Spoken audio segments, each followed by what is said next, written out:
Lukas 24 ayat 32.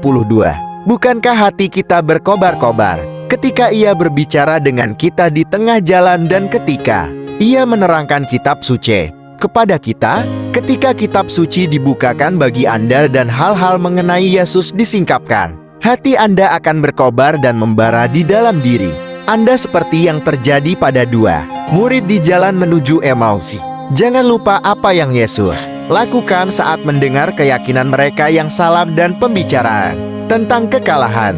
Ia menjelaskan kepada mereka apa yang tertulis tentang Dia dalam seluruh kitab suci, mulai dari kitab-kitab Musa dan segala kitab nabi-nabi.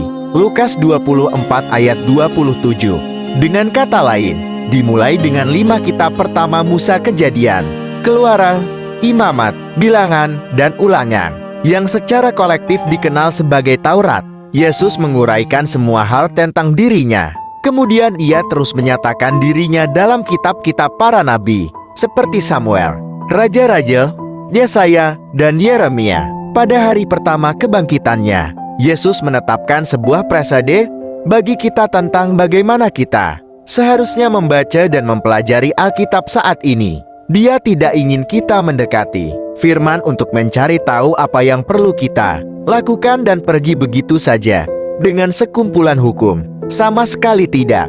Yesus ingin kita membuka kitab suci untuk melihat Dia.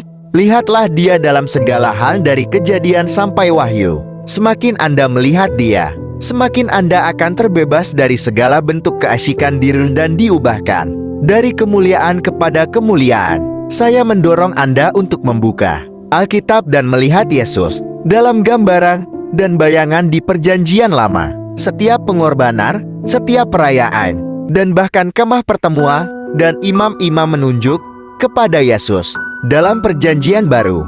Lihatlah Yesus mengasihi dan mengampuni mereka yang dipandang hina oleh dunia, seperti wanita yang tertangkap berzina. Lihatlah Dia menyembuhkan orang buta, orang lumpuh, dan semua orang yang tertindas oleh penyakit.